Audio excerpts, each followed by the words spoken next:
ये कहानी है उस भक्त की जो मक्खन में भगवान को नहीं, भगवान में मक्खन खोजता था। जिसके लिए कृष्ण राजा नहीं, सिर्फ माखन चोर थे, और जिसने अपने प्रेम से द्वारका को भी झुका दिया। ये कथा द्वारका के समय की है, जब श्री कृष्ण राजा बन चुके थे। पर एक भक्त था, बूढ़ा, निर्धन, लेकिन कृष्ण का ऐसा दीवाना कि रोज सुबह मुरली बजते ही नाच उठता था। नाम था ब्रह्मदत्त। ब्रह्मदत्त हर दिन श्री कृष्ण के लिए मक्खन चढ़ाता, जैसे बचपन में माँ यशोदा चढ़ाया करती थी। उसके पास देने के लिए कुछ नहीं था, लेकिन मक्खन के छोटे से लोटे में उसका सारा प्रेम होता था। लोग हंसते थे, अरे बाबा, अब तो कृष्ण राजा हैं, सोने की थाली में प्रसाद चढ़ता है वहाँ, ये मक्खन कौन खाएगा।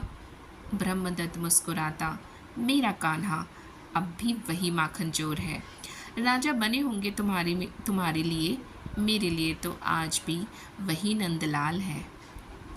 एक दिन ब्रह्मदत्त ने प्रण लिया, अब बिना द्वारका गए चैन नहीं। एक बार श्री कृष्ण को अपनी आंखों से देखूंगा और मक्खन अपने हाथों से खिलाऊंगा। लाठी पकड़कर पैदल ही द्वारका की ओर चल पड़ा। रास्ता कठिन था, लेकिन मन में श्री कृष्ण का नाम था। कृष्ण कृष्ण, हर सांस में, हर कदम में।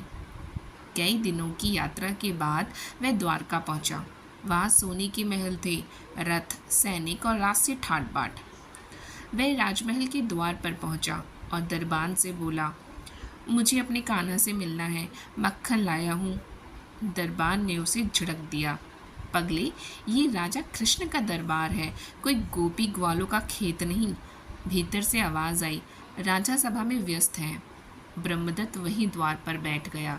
सारा दिन मक्खन पिघलता रहा, लेकिन वह टकटकी लगाए दरवाजे की ओर देखता रहा। रात हुई, भक्त वहीं बैठा रहा।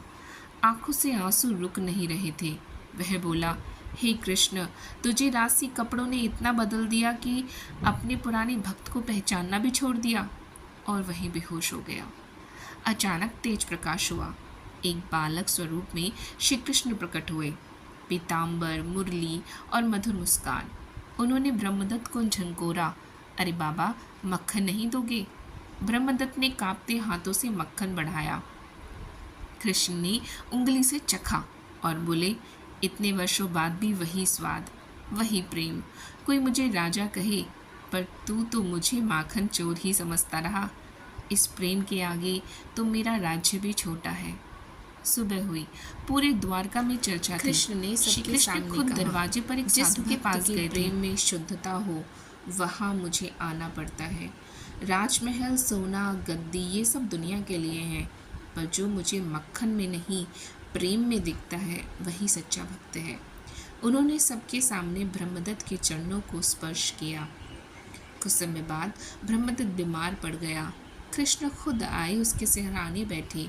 ब्रह्मदत्त बोला, अब आंखें बंद हो रही हैं प्रभु, बस एक बार अपना बाल रूप दिखा दो। कृष्ण मुस्कुराए और अगले ही पल एक नन्हा सा बालक बन गए। वही घुंघराले बाल, मक्खन से सना मुंह और हाथ में मुरली। ब्रह्मदत्त ने आंखें बंद की और उस रूप में प्रभु को अपने हृदय में समेटकर इस संसार से विदा हो गया।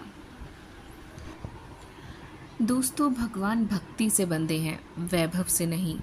जो भक्त प्रेम करता है, उसका मक्खन भी अमृत बन जाता है। कृष्ण को राजा बनने में मज़ा नहीं, उन्हें माखन चोर कहलाना ज़्यादा प्यारा है। अगर इस कथा ने आपके हृदय को छू लिया हो तो कृपया इसे शेयर करें और हमारे चैनल को सब्सक्राइब करें।